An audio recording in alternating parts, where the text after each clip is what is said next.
क्यों छोड़ के जा रहे हो? हमसे दिल दुख गया है। हुक्म था इब्राहिम जवाब नहीं देना है, चुप रहना है, नहीं बताना है कि क्या कर रहे हो, तुम क्यों कर रहे हो।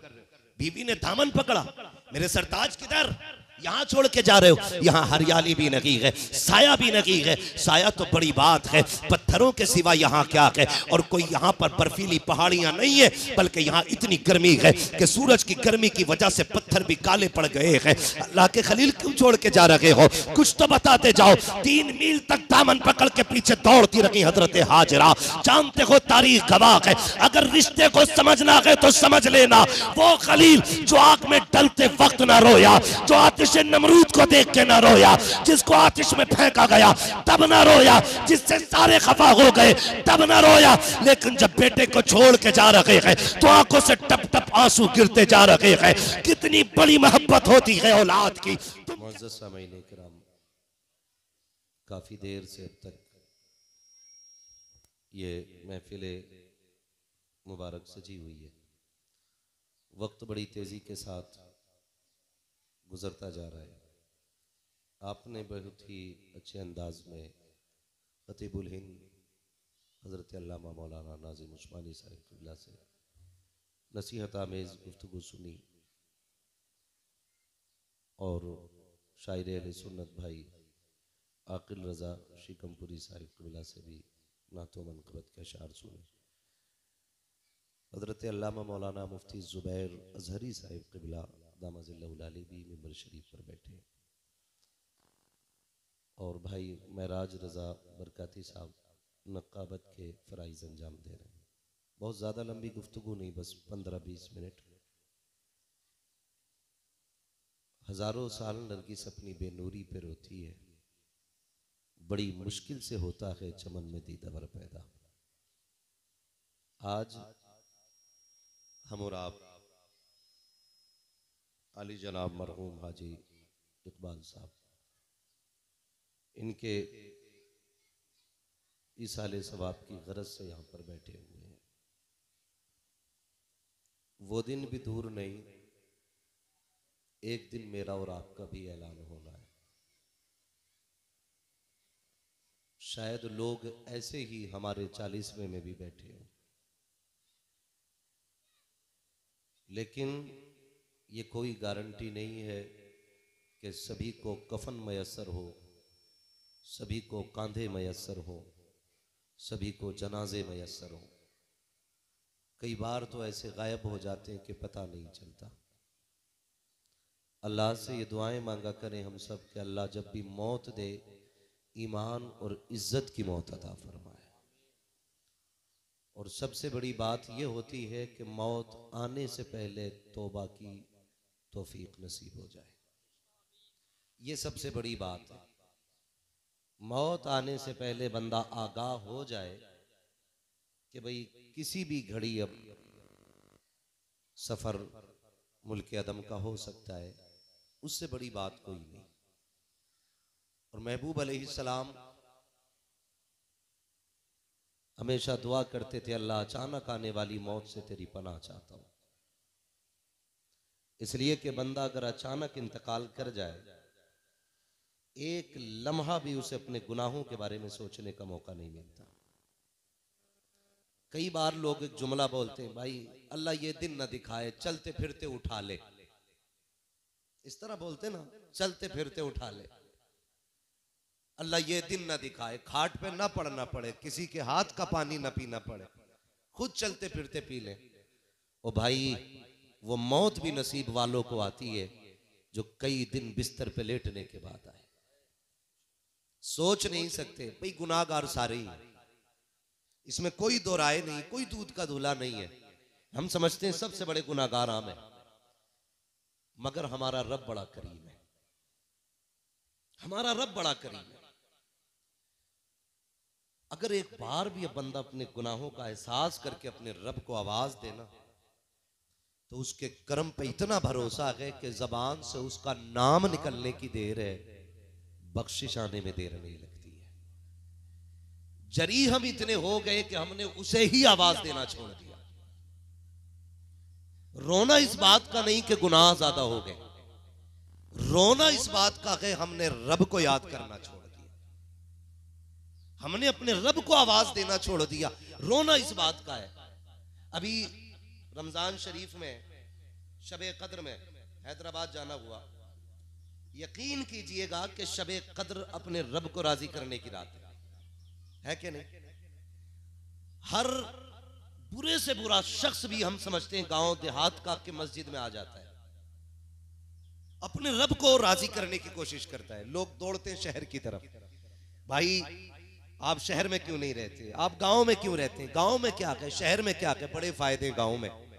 आंख वाला तेरे जोबन का तमाशा देखे, दीदाए कोर को क्या है नजर क्या देखे।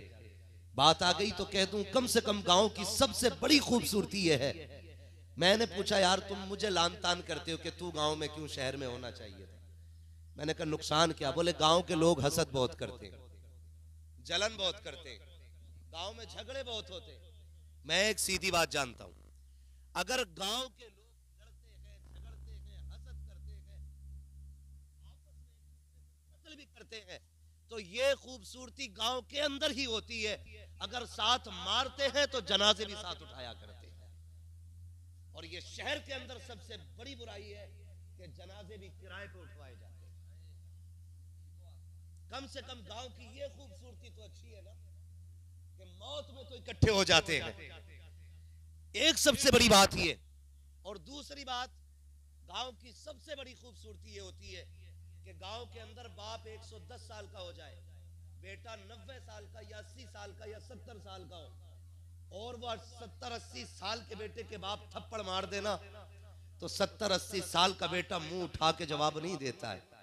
लेकिन शहर के अंदर सबसे बड़ा नुकसान ये है, जैसी लोग होश संभालते हैं माँ बाप से दूर हो जाते हैं। ये सबसे बड़ा नुकसान, ये सबसे बड़ा नुकसान। तो मैं आपसे एक बात अर्ज कर रहा था, तकलीफ इस बात की नहीं कि हम लोग गुनाह कर रहे हैं, तकलीफ इस बात की है कि रब को राजी करना छोड़ दिया। हमने अपने रब से ताल्लुकात ही खत्म कर दिए। मौलाना नाजिम उस्मानी साहब अभी फरमा रहे थे कि अपने रब से मांगो वो देगा, और वो जरूर देगा। लेकिन जैसी पेट में दर्द का पहला झटका होता है ना, तो मुंह से निकलता हाय डॉक्टर। डॉक्टर के पास गए, उसने आला लगाया, हाथ फट गई, बचना नहीं। फिर करते हैं हाय बाबा अब डोरी तावीज वाला चाहिए। जब वो भी कहते था भाई बस की बात नहीं, आधा किलो 250 ग्राम के तावीज लटका लिए, नतीजा कुछ नहीं निकला। फिर कहता मालिक अब तू बचा ले। क्या ही अच्छा होता जैसी पहला झटका लगा था ना, और तू पहले झटके में अपने रब को याद कर ले, किसी की जरूरत नहीं पड़ती। यमन से एक तबीब मदीने शरीफ में आया और यमन के बादशाह ने भेजा, जाओ हुजूर के शहर चले जाओ, वहां जाकर के आप बैठो। जो हुजूर के शहर में लोग बीमार होते हो ना, उनकी फ्री दवा करनी है, फ्री इलाज करना है। एक नहीं महीने भर बैठा रहा। लेकिन एक महीने के बाद तबीब ने कहा था क्या बात इस शहर में कोई बीमार नहीं होता है या किसी को दवा की जरूरत नहीं पड़ती है? किसी ने कहा क्यों कह रहे हो? का 1 महीना हो गया है अभी तक कोई दवा लेने नहीं आया। तो किसी ने आशिक ने कहा था तुझे पता नहीं है ये शहर नबी है, यहाँ की मिट्टी में रब ने शिफा रखी है, यहाँ बीमारी बाद में आती है, शिफा सांसों के जरिए पहले अपने जिस्म के अंदर आ जाती है। और दूसरी बात यह है कि शहर मदीना के लोग दवाओं पे नहीं खुदा की रहमत पे भरोसा किया।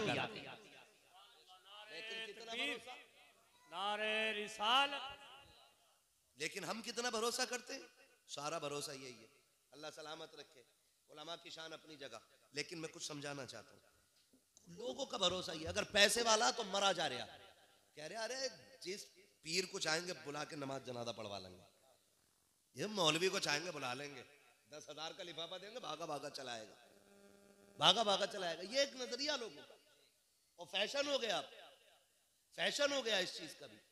ओ भाई सच्ची बात कह रहा हूं, अगर जनाजे में बाप लेटा हो और मुसल्ले पे बेटा खड़ा हो, तो जो दर्द बाप का बेटे के सीने में होगा ना, वो किसी पीर के सीने में नहीं होगा, किसी पीर के सीने में नहीं होगा। मुझे 20 लाख दे दो, थोड़ी देर क्या लूंगा भाई, आज इकबाल बड़े अच्छे आदमी थे, मोहम्मद साहब यार बड़े अच्छे आदमी थे, मोहम्मद बड़े अच्छे आदमी, ये थोड़ी देर हो जाएगी बातें। लेकिन मुसल्ले पे आकर के किसी पीर को आंसू नहीं बहाना है, तेरी कब्र पे आके किसी को रो करके दुआएं नहीं मांगनी है। तेरी मौत का दर्द कितनों को हो सकता है। हाँ हाँ साहिब, मैं तो ये कहना चाहता हूँ, अपने पीछे मुसल्ले पे खड़े होने वाले छोड़ जाना।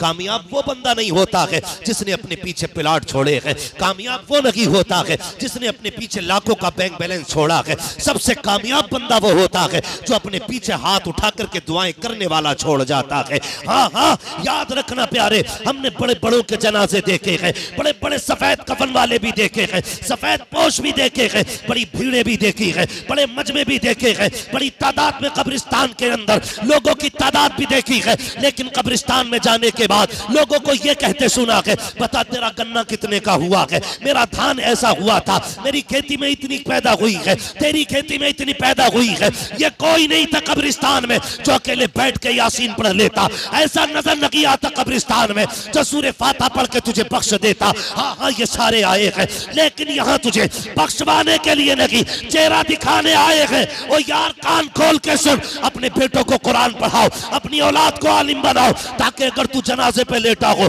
मुसल्ले पे तेरा बेटा खड़ा हो और तुझे कफन में लिपटा हुआ देखे, तो वो ये देख के ख्याल करे, आज ये वो लेटा है जिसने कंधों पे बैठा के मुझे मदरसे पहुंचाया था, ये वो लेटा है जिसने पेट काट के मेरी फीस भरी थी, ये वो लेटा है जिसने खुद तफाके किए थे, मुझे कुरान पढ़ाया है। उस वक्त ये सोचेगा मेरे मालिक मेरे बाप की मैं खिदमत ना कर सका, पूरी जिंदगी इसने मेरे नाम कर दी। हाँ हाँ, मैं गैरतमंद बेटों की बात करता हूँ, बेगैरतों से मेरा कोई लेना देना नहीं। वरना ऐसी भी औलाद है जो बाप के मरने की दुआएं करती है, जायदाद हड़पने के लिए उनके मरने का इंतजार करती है। याद रखना मेरे यार, अगर माँ बाप चले गए तुझे दौलत मिल जाएगी, पैसा मिल जाएगा, गाड़ी बंगला मिल जाएगा, लेकिन जिससे बिल्डिंग को शोहरत या इज्जत मिलती थी वो माँ बाप दोबारा नहीं मिल सकते हैं। जिससे घर में रौनक आती थी वो माँ बाप दोबारा नहीं मिलते हैं। मैंने बड़े बड़ों को रोते देखा है, आके कहते हैं जनाब कोई तावीज हो तो दे दो, अब्बा को देखने का जी चाह रहा है, 40वां हो गया, अभी अब्बा को ख्वाब में नहीं देखा, मुझे बता तो सकी, तूने 40वां किया है, तूने 50वां किया है, तूने बरसी की है, आज तक बाप ख्वाब में नहीं आया। तो सुने मेरे भाई, आज तुम्हें बाप की याद आ रही है, जब जिंदा था तब तुम्हें बाप की याद क्यों नहीं आई, जब वो जिंदा था तब तुम्हें बाप याद क्यों नहीं आया। ईद का दिन गुजरा है, पूरी दुनिया के अंदर सोशल मीडिया पे एक स्टेटस लगाया गया, कोई भेज दे यार कब्रिस्तान वालों को आके हमें ईद की मुबारकबाद दे जाए, वो गैरत से मर जाना चाहिए। तुम कब्रिस्तान वालों को आवाजें दे रहे हो, घर में बूढ़ा बाप बैठा रहा तो पोर हुए तुम सलाम न कर सके उसे, तुम उस शहीद मिलने के लिए आगे न बढ़ सके। वो शाम तक यही सोचता रहा कि सारे आके चले गए हैं, जिस बेटे को उंगली पकड़ के चलना सिखाया, जिसे मैंने मुंह में चबा के लुक़मे खिलाए, सबने मुबारकबाद दे दी, लेकिन मेरा बेटा मुबारकबाद देने के लिए नहीं आया। आग लगे तुम्हारी ईदों को जिसमें तुम्हारे यार सीने से लगने के लिए हो, दोस्त भी हो और बूढ़े बाप को सलाम करने के लिए वक्त ना हो। दुनिया कह रही थी आ जाओ कब्रिस्तान से मुबारकबाद देने, कसम खा के कहता हूँ अगर एक भी मुर्दा उठ के आ जाए पूरा गांव खाली हो जाएगा, एक भी कफन में लिपट के आ जाए बस्ती छोड़ के चले जाओगे। फैशन बना रखा है, सिर्फ सोशल मीडिया पे वाह हासिल करना चाहते हो।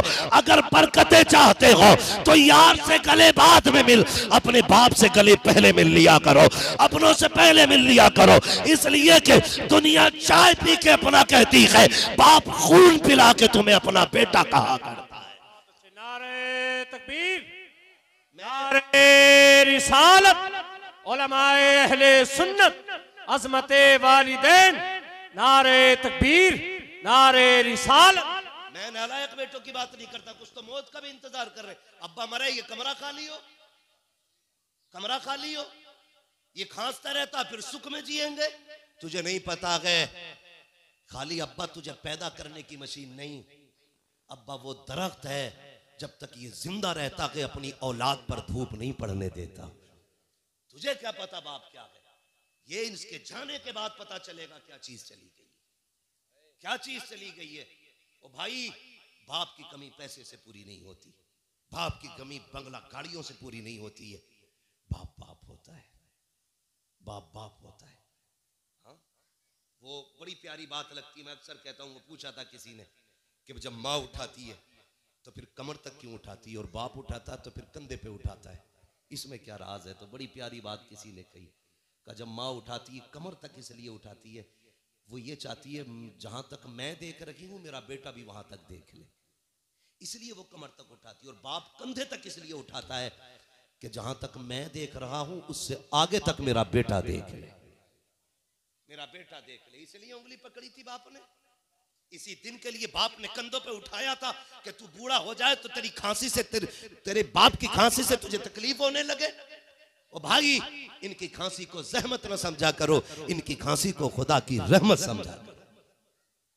इसलिए कि अगर ये चले गए ना तो सुर भी कानों में आएंगे, साज भी कानों में आएंगे, लेकिन बाप की खांसी दोबारा सुनाई नहीं देगी, बाप की खांसी सुनाई नहीं देगी।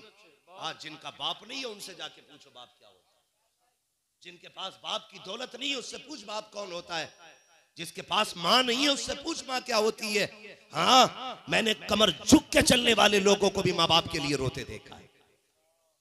जो पोती पोते वाला और देवती देवते वाले हो गए वो भी माँ बाप के लिए रोते। कुछ तो होगा ना यार इस पर्दे में, कुछ तो सच्चाई होगी, कुछ तो दर्द होगा इस रिश्ते के अंदर। ये दर्द ही तो था जो याकूब ने यूसुफ के लिए रोते रोते आंखें खोती थी। ये दर्द ही तो था जो खुदा की कसम अल्लाह के खलील जब हजरत हाजरा को छोड़ के चले, बात याद आ गई। थके तो नहीं, मैं बोल दूं जरा 5 मिनट, जरा कह दें या रसूल अल्लाह।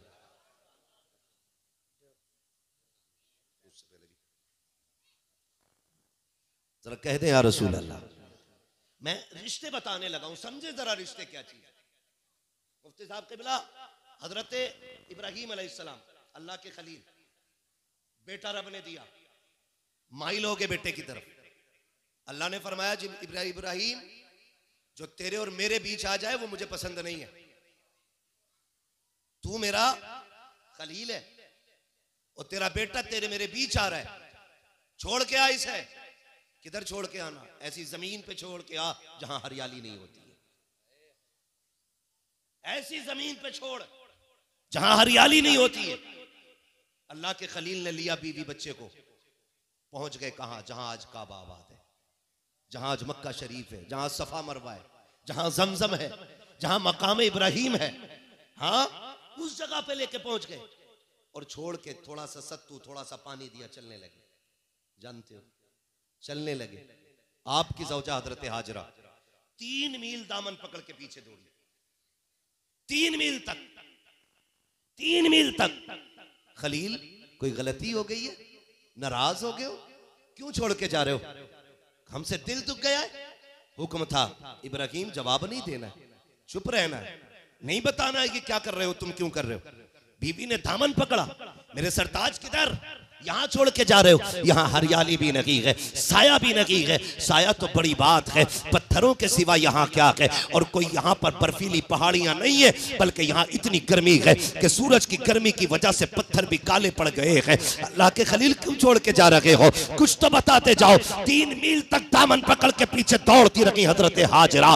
जानते हो तारीख गवाह है, अगर रिश्ते को समझना है तो समझ लेना, वो खलील जो आग में डलते वक्त ना रोया, जो आतिश नमरूद को देख के ना रोया, जिसको आतिश में फेंका गया तब ना रोया, जिससे सारे खफा हो गए तब ना रोया, लेकिन जब बेटे को छोड़ के जा रहे हैं तो आंखों से टप टप आंसू गिरते जा रहे हैं। कितनी बड़ी मोहब्बत होती है औलाद की। तुम कह दिया करते हो क्या किया है मेरे बाप ने? खैरत आनी चाहिए, शर्म आनी चाहिए। तुझे पाल दिया है, ये सबसे बड़ा एहसान किया है। तू चलने फिरने लगा है, ये सबसे बड़ा एहसान है। हजरत हाजरा ने पकड़ के कहा था, खलील ये तो बताते जाओ क्या ये रब का हुक्म आया है? तब आपने कहा था हाँ, इतना कहना था।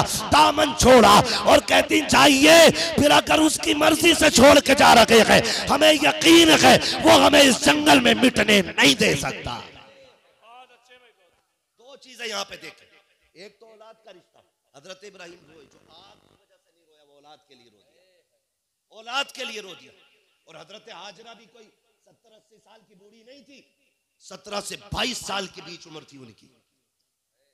कैसी फर्माबरदार औरत, खुदा की कसम जंगल में छोड़ दिया, जंगल में छोड़ के आगे वहीं रुक गई। आज जरा बिना पंखे के कमरे में बीबी को बैठा तो देना 5 मिनट। खैरियत नहीं है फिर आपकी। हजरत हाजरा रुक गई और मजाक बात नहीं है जंगल में रुक जाना। रात आई, गीदड़, भेड़िए, जानवर निकल के आ गए और आपकी तरफ भौंकने लगे, दहाड़ने लगे। आपने हजरत इस्माइल का चेहरा दिखाया, कहने लगी खबरदार, देखते नहीं हो मैं एक नबी की बीवी हूं और एक नबी की मां हूं। देखते नहीं हो? हजरत इस्माइल का जैसे चेहरा दिखाया, सारे जानवर वापस चले गए। अब बात पूरी नहीं करनी है, फिर क्या हुआ? ये पूरा हज उस बात की गवाह है, पूरा हज गवाह है। बताना ये चाहता हूं, रिश्ते बड़े अहम होते, रिश्ते बड़े अहम होते। तो बड़ी बात ये नहीं है कि आपने औलाद के लिए बंगला गाड़ी छोड़ा, बड़ी बात ये है कि आपने अपने पीछे कुरान पढ़ने वाला छोड़ा है, अपने पीछे। अच्छा खुद सच बताओ यार, हम रात दिन तीजे 40वें वाले लोग हैं। रातों दिन हमारे घर में तीजे 40वें होते हैं और दूसरे के घरों में हम जाते हैं। मतलब ये एक जिंदगी हमारी गुजर रही है। खुद बताओ, हम यहां बैठे, कितना दर्द लेके कोई बैठा होगा? किसके सीने में कितना दर्द होगा? किसी के इतना दर्द नहीं होगा जितना दर्द अपनों के सीने में होता है। और जिस दर्द से अपनों के लिए अपना दुआ कर सकता है ना, हर कोई नहीं कर सकता है, हर कोई नहीं कर सकता है। इसलिए मेरे भाई, कम से कम अपने पीछे कुरान पढ़ने वाला छोड़ें, ताकि आप जनाजे में आपका बेटा मुसल्ले पे खड़ा हो और वो हाथ उठा के कहे, मालिक तू करीम है, मेरे बाप ने मुझे कुरान पढ़ाया और मैं पूरी जिंदगी अपने बाप की खिदमत न कर सका। आज इसका बदला ये चाहता हूं, मेरे बाप को जन्नत अता फरमा दे। रो के जब इतना कहेगा ना, अल्लाह को भीगी हुई आंखें बड़ी पसंद है, भीगी हुई आंखें बड़ी पसंद है। जैसी पलक का कतरा नीचे आएगा ना, और बेटा फिर हाथ उठा के करीम रहीम रहमान कह के आवाज देगा। हमारा ईमान कहता है, खुदा की कसम कब्र में जाने से पहले अल्लाह मगफिरत फरमा देगा। लेकिन होना चाहिए, होना चाहिए। आज तो एक ख्वाब चढ़ा है ना, किसी को बुला के पढ़वा देंगे, जनाजा पढ़वा लो भाई।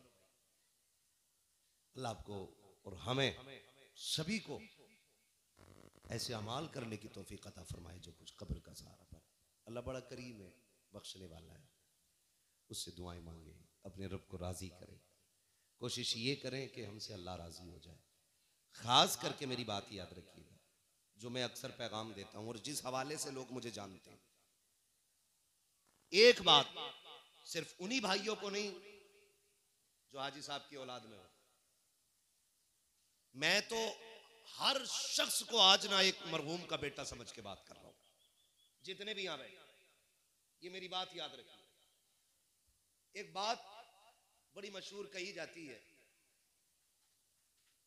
कि जिस घर के अंदर मैयत हो और जनाजे पे रोने वाला कोई ना हो, तो समझ लेना इस घर में बेटी नहीं है। और जिस घर के अंदर रोने की आवाज आ जाए ना मैयत से, समझ लेना इस घर में बेटियां रहती हैं। जो मैं बात कहने लगूं, अक्सर होता यह है कि कुछ दिन के लिए वारिस बनते हैं हम, कुछ दिन के लिए मालिक बनते हैं हम, और कुछ दिन के लिए ठेकेदार बनते हैं। बाकी बरसी के बाद सारा जीरो जीरो जीरो, फिर अपनी वही रविश, और फिर किसी को किसी से कोई मतलब नहीं।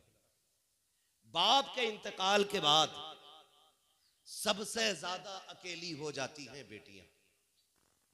मैं हर शख्स से गुजारिश कर रहा हूं, ये मेरी बात कान खोल के सुन। हाजी साहब के तो गालिबन सारी बेटियां ही बेटियां थी, बेटा ही कोई नहीं, सारी बेटियां बेटियां। लेकिन मैं बेटों से भी गुजारिश कर रहा हूं, बाप के इंतकाल के बाद बाप की जायदाद के वारिस अक्सर बेटे हो जाते, बेटे होते हैं, और फिर वो बेटे उसी जायदाद पे सांप बन के बैठते हैं। फिर उस जायदाद पे सांप बन के बैठने के बाद बेटियों का कोई मतलब नहीं रखते। फिर बेटियां आती भी है बाप के घर तो परदेसियों की तरह, जबकि मकान के इस कमरे के अंदर जितना बेटे का हक है उतना ही बेटी का भी हक है। जिस तख्त पे हम बैठे हैं, जितना इसमें बेटे का हक है, शरीयत के एतबार से बेटी का भी हक रखा गया। फर्क इतना है कि बेटे का डबल है बेटी के मुकाबले में, लेकिन है तो बोलो है कि नहीं? फिर सर हिला रहे हो आप लोग, है कि नहीं बेटी का? लेकिन बड़े से बड़ा जमींदार, बड़े से बड़ा दौलत वाला इतना बड़ा कमीना होता जा रहा है, कयामत के दिन एक एक शख्स बेटियों के हुकूक में पकड़ा जाएगा। आज चाहे तुम 100 बीघे के मालिक हो, 500 बीघे जमीन के मालिक हो, अगर बेटी का हक खाया है ना, जितना चाहो सफेद पहन लेना, जितना चाहे चिट्टा पहन लेना, कयामत के दिन यही बेटियां गिरबान पकड़ लेंगी। और जब इनके हक के बारे में सवाल होगा, तूने 70 हज भी किए होंगे, हज का हिसाब बाद में देना, बेटी के हक का हिसाब तुम्हें पहले देना पड़ेगा। और मैं तो दावे के साथ कहता हूं, आज जो जहेज को लेकर मारा मारी है, जो डिमांडें चल रही है, मेरा इतना मानना हो, जो शरीयत ने हक जमीन में बेटियों का रखा है, जो मकान में रखा है, अगर ये हक देना शुरू कर दिया जाए तो फिर जहेज का झगड़ा नहीं होगा, फिर किसी पैसे का झगड़ा नहीं होगा, डिमांड का झगड़ा नहीं होगा। हर शख्स बेटी की जायदाद खाए बैठा है। अगर जन्नत में जाना चाहते हो, बेटियों का हक दे के जाना। अगर हक खा के जाओगे तो जन्नत उस वक्त तक नहीं मिलेगी जब तक एक एक रत्ती का तुमसे हिसाब नहीं ले लिया जाए। ये सबसे बड़ा अलमिया है। बाप मर जाए, बेटी नहीं आ सकती अब। और कहावत हो गई है कि मैं का तब तक है जब तक माँ बाप है। कहावत है, मैं का तब तक है जब तक माँ बाप है। आज अगर आपके आगे बेटी है तो आपके आगे भी हर शख्स का रिश्ता बेटी से है। मैं तो ये चाहता हूं, खुदा की कसम, हर शख्स सबकी बेटियों को इज्जत देना शुरू कर दे, खुद ब खुद उसकी बेटियों की इज्जत का इंतजाम हो जाएगा। ये ख्याल रखिए। इसमें बड़े अच्छे अच्छे रगड़े भी जाने और पकड़े भी जाने। शरीयत ने बेटे का डबल और बेटी का एक रखा है, ये आप दे दो। जहेज देना आप पे लाजिम नहीं है, भेली देना आप पे लाजिम नहीं है, छोचक देना आप पे लाजिम नहीं है, बेटी का हक देना आप पे लाजिम है। मत खिलाओ 400 बरातियों को खाना, साथ में बेटी के जहेज में कागजात रख दो जमीन के। फिर हम नहीं देखिए कौन जमींदार का बेटा तुम्हारी बेटी को छोड़ जाए, छोड़ के जाएगा फिर कोई? ओ सब चली जाएगी। अबे जाएगी तो आएगी भी तो, अगर जाएगी तो आएगी भी, लेकिन कम से कम कयामत के दिन पकड़ से तो बच जाएंगे हम लोग। उस पकड़ से तो बच जाएंगे जिसमें हुकूकुल इबाद का मसला। ये तौबा से भी माफ नहीं है, ये तौबा से भी माफ नहीं है, जब तक वो माफ ना करे जिसका हक है, और या फिर उसका हक अदा ना कर दिया जाए। इसलिए मेरे भाई, ये जो मोटी मोटी बातें ना, कम से कम इन चीजों पे अमल करके कोशिश ये करें, अपनी जिंदगी को बेहतर करें। गुनाह हो जाए ये बंदे की फितरत है, लेकिन तौबा कर लेना ये रब को बड़ा पसंद है। हम अपने गुनाहों से, अपने गुनाहों की तौबा अपने रब से करें, अपने रब से माफी मांगे, अपने रब को राजी करें। वो नहीं कहता तूने 40 साल गुनाह कर लिए, चल कट गई। मैं ये नहीं कहता अब 40 साल के लिए तुझे 40 साल रोना पड़ेगा। वो तो कहता चल सौदा कर लेते हैं, तू एक रात मेरी बारगाह में मुसल्ला बिछा दे। तूने 40 साल में क्या किया है न तुझसे पूछा जाएगा ना तुझे दिखाया जाएगा। रोना तेरा काम है और तेरे गुनाहों को नेकियों में बदल देना मुझ खुदा का काम है। बस इतना करना है, हमें अपने रब को राजी करना। या अय्युहल्लज़ीना आमनू कू अनफुसकुम व अहलीकुम नारा, ऐ ईमान वालों, अपने आप को और अपने घर वालों को जहन्नम की आग से बचाओ। हम कोशिश ये करें रिश्तों को निभा के चलें, अपनों को माफ करके चलें, एक दूसरे का हक अदा करके चलें, अल्लाह को राजी करने की कोशिश करें। बस जो हुए अगलात उनको माफ फरमाए रब्बे कायनात। जिंदगी ने दी चमन रहा, फूल खिलेंगे, जिंदगी रही फिर मिलेंगे। मुसाफिर हैं हम भी, मुसाफिर हो तुम भी, किसी मोड़ पर फिर मुलाकात होगी। सारे लोग कलमा शरीफ पढ़ लीजिए, ला इलाहा इल्लल्लाहु मुहम्मदुर रसूलुल्लाह व मा अलैना इल्लल बलाग। अस्सलामु अलैकुम व रहमतुल्लाहि व बरकातहू।